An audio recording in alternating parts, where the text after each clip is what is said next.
Hello dear students, my name is Irzan. I'm a teacher of Department of Family Medicine. So today's topic is disability. So today I'm going to talk about what does disability mean. Okay. Let's go to the topic. So today's lecture you will find out what is the disability.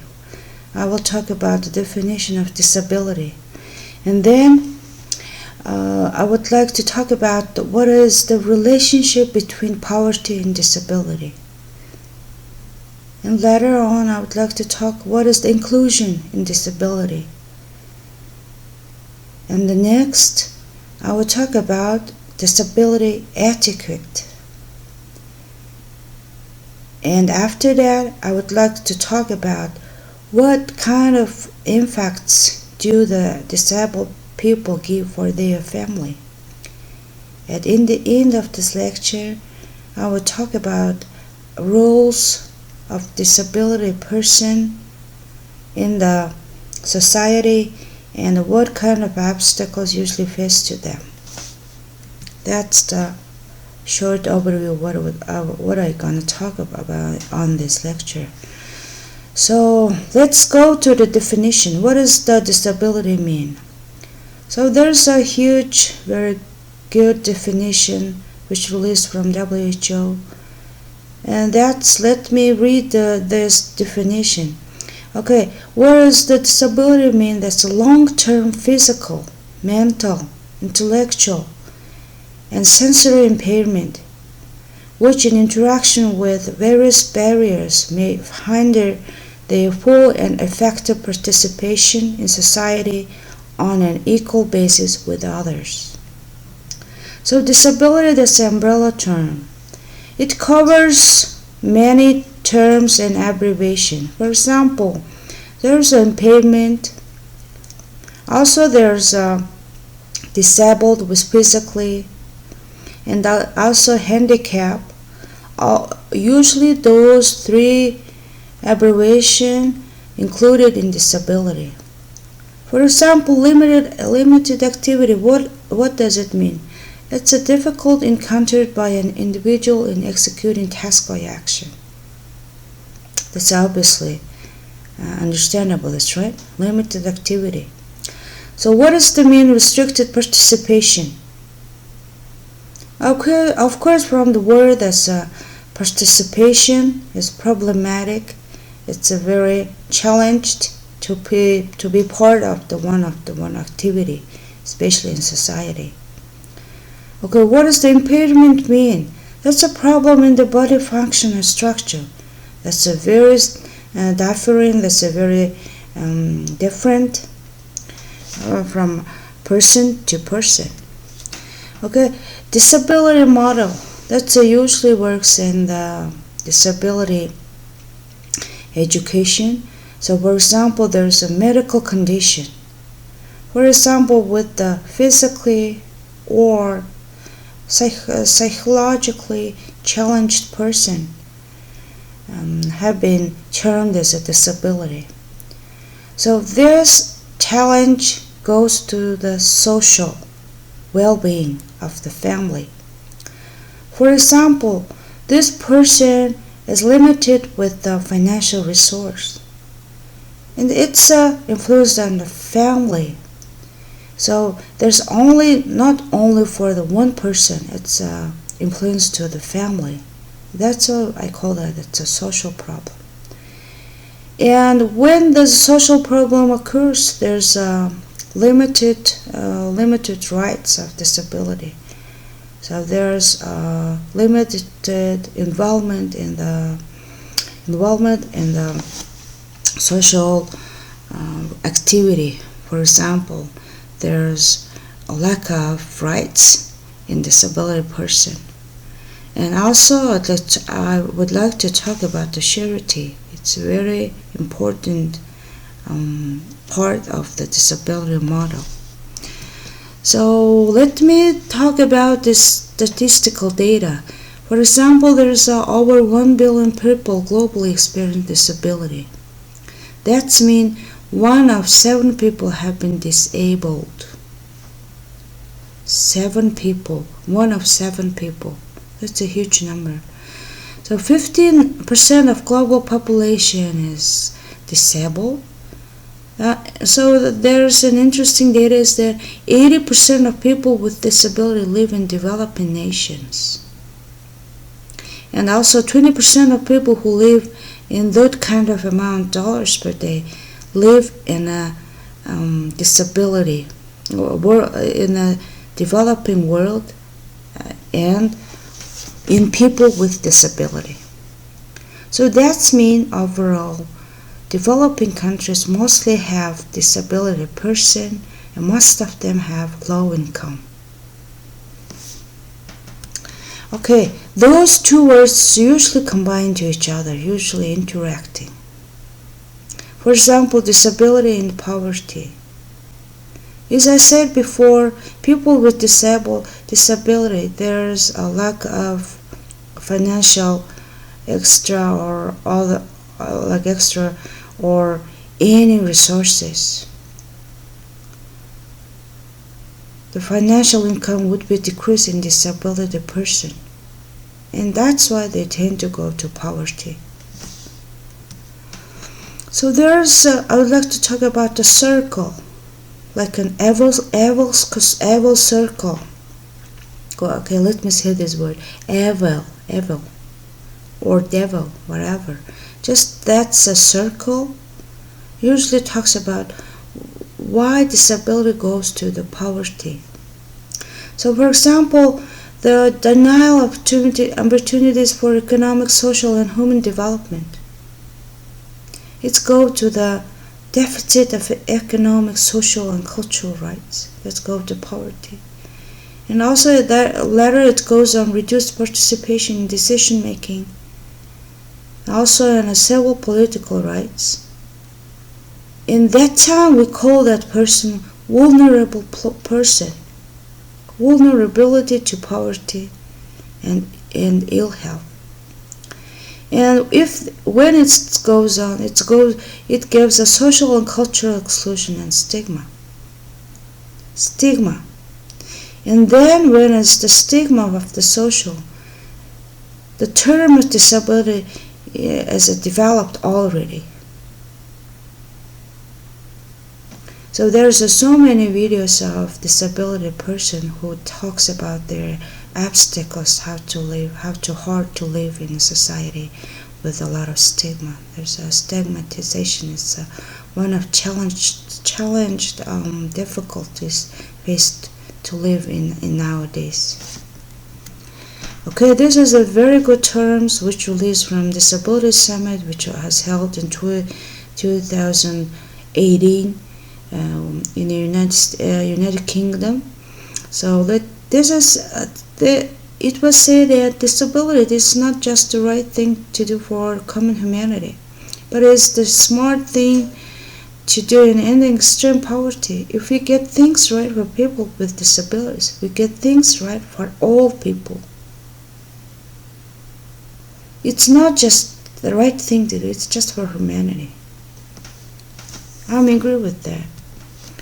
So what does the inclusion mean? Inclusion means that's classified into 4 stuff: getting, making, modifying, eliminating. What does the getting mean? Getting fair treatment from others. So on the later lecture I will talk about what kind of elimination, what kind of restriction those people faced in their healthcare. And also on the making products, communications, and the physical environment more usable by as many people as possible. Also, what does modifying mean? Modifying items, for example, procedures or systems, to enable a person with disability to use them to the maximum extent possible. And also eliminating. That's mean that believe that people with disabilities are unhealthy or less capable of doing things. That's we call as stigma stereotypes. So overview of this slide, I would like to talk about that. Do not eliminate. Do not think that there are people less capable of doing things. They can do such things. So nowadays, so many business companies there have employee with a disability person. That's very good. We have to increase that policy. Okay. So what is the inclusion in action? Invite persons with disability to be part of the solution. So let me ask a question. How many members of parliament have been with a disability have been elected in the higher level? How many MP with a disability? A few of them. But I'm so happy that's a few. Just one of them have been elected. They have to be given a voice. They have to be say their rights in part of the disability person. So also they include the voice and interest of people with disabilities in project design, implementation, evaluation. For example, I would like to talk about the big projects that's running in society. They have to be include those people. Collect disability disaggregated data. They have to be conduct research study among disability person and make a research study on that and get the results. What kind of obstacles and challenges have they usually faced? That would be so crucial for them. But it's a lack of that. And identify and address barriers to participation. Also use accessible information and communication. All the service area have to be included. Sign language addresses. It's so important for them. Set aside a disability inclusion budget. Just need to be increased there. And hire staff with disabilities. Nowadays, usually with the big companies, merchandise companies have been developed, but the rest of them is not so good in Mongolia. So that's the picture. And beside of this picture, I would like to talk just some of the terms, words. Do not tell and please tell about that. Formal and informal abbreviation and words. For example, person with disability. Disability person. That's good. Person with disabilities, children with disabilities. That's good. Please don't say that. Disabled person. Handicapped, crippled, physically challenged, differently abled. So also victim, sufferer. It would be so informal and so rude. So please don't say that. Use a wheelchair. Please don't say that. Wheelchair bound, confined to a wheelchair. Person with physical disability. Please don't say lame and crippled. Non-verbal and non-speaking. Please don't say mute and dumb. Person with intellectual developmental or cognitive disability. Please don't say mentally defective, mentally challenged, or retarded. So what is about the etiquette? That's the don't touch personal equipment. Don't victimize them. Don't assume them. And when those people goes to the clinics, please take attention to this etiquette. For example, just posture to eye level. To give respect for those people. Make eye contact. It's very important. Ask. The most important of this is ask before providing assistance. Don't underestimate abilities. And also, please focus on that. Speak to the person before his or her caregiver. Usually, healthcare professionals they make a mistake. The mistake is that they're usually talking with the caregivers before those people. We have to respect their individuality. Okay, I call that etiquette. And also there's a lot of bunch of projects have been implementing in Mongolia. But for example, in worldwide UN Convention on Rights of the Child, UN Convention of the Rights of People with Disabilities, This usually covers persons with disabilities with rights, capable of claiming rights, making decisions. Also, there's already implemented projects have been focused on how to be a member of a society, human rights, and social development dimensions. And also they have focused on broad categorization of the person with disabilities. So how to be assess disability in children is very important, because from the children they tend to go to the adolescent and goes to the adults, vulnerable adults. So from the intervention, from the prevention, we need to focus on the children.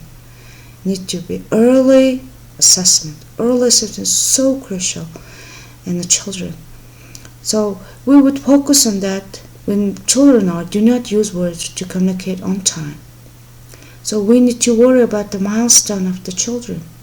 For example, in the second week, in the third week, also in a year, what kind of milestone needs to be developed on the children? We need to be focused on that. Do not understand simple direction of the children. Speech is difficult to understand. Not sitting, crawling or walking on time. Not sitting or walking on time. Cannot hold or manipulate toys. Difficulty in preparation for school. Cannot hold pen correctly or has poor handwriting. Cannot use toilet, dress or feed self appropriately. Hypersensitivity or hyposensitivity to the environment. Shows unusual or uncontrollable behavior. We need to focus on that. Admit to the clinics with the high professional qualifications. They need to be put right diagnosis on children. So what is that? So impact of disability. It's influence to the siblings, to the parents, to the families. So we need to be worried about the services. We have to be put the science in society. We need to give information for the society, and thus society would be understand disability person, and also stigmatization would be decreased. So what is the inclusion? Children with disabilities are disproportionately represented in institutional care and more at risk of separation. It's usually with the developing world. They are separated because of the restriction of the physical ability.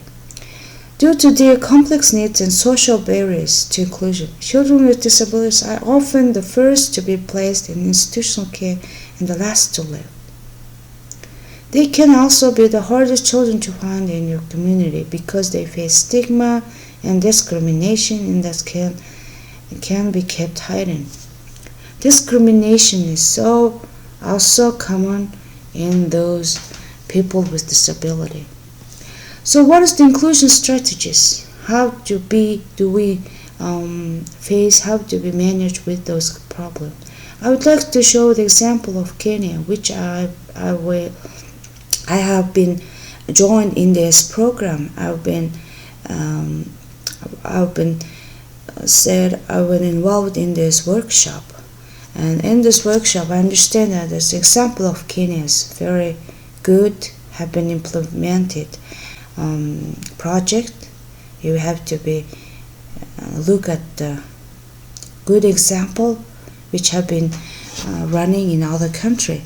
So, for example, how about is that mapping disability, and also they have to be identified what is disability person, and have to be work on the disability training. Have staff training is so important, and mapping children with the families is also so important. We have to be sure about what is the income of the family. Do they able to give with training to the children? They are capable of give the right support for the children. It's very important. And also we would deal about the stakeholder And also we have to be worried about community awareness and disability. And that's all together that's a strategies to work with the disability. And so what kind of stigma and discrimination? Stigma, that's an attitude, beliefs, and terminology that lead people to reject, avoid, or fear those they perceive as being different. So I would like to ask from my students, how many students with disabilities have been studied in your class? How many of them? If there's a none, that means that we have high values, we haven't got enough environment for those people. That's why they couldn't enroll to the medical university. At least one student needs to be involved in each classroom, which have been studying in a medical university. What kind of discrimination have these people? Happens when individuals or institutions unjustly deprive others of their rights and life opportunities due to stigma. Discriminating. It's so common used term in a disability person. So what should we do in terms of the intervention? What I heard about the CBR matrix, that's a usually so powerful matrix that we have been used in developing world. Because for example, in prevention,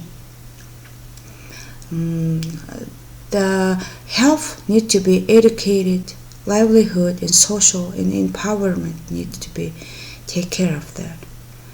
And thus for the health, we should talk about the promotion, prevention, medical care, rehabilitation, and assistive device. How about education? Early childhood, primary, secondary, non-formal, and lifelong learning. How about livelihood? Skill development, self-employment, wage employment, financial service, social protection. How about social? Personal assistance, relationship, marriage, culture and arts, recreation, leisure and sport, and justice. How about empowerment, advocacy and communication, community mobilization, political participation, self-help groups, disabled people organization. So in Mongolia, it's I think the most of them have been implementing the lack or undeveloped part of this. It's I think, and also in statistical data say that as a political participation is lack in Mongolia. Also, wage employment is lack, and higher education is so undeveloped in Mongolia. That's the gap of this intervention. So let me say about the data. Global gaps in quality data on disability, especially with children. Even bigger gaps at the country level. For example, in Mongolia, how many children have been developed with challenged or developed with disability? We have no data at all. Useful for informing program design, adaptation, mid-cycle and advocacy. Also consider what we collect and how we collect it and how it is used. This aggregation can help us to see gaps. So today's lecture I would like to tell a short overview what kind of person is that, definition, and also I would like to talk about inclusion and adequate and right and poverty and early intervention and the study model and study design of this disability person. I also talked about the disability terms, abbreviations, formal and informal words. And thank you for the attention.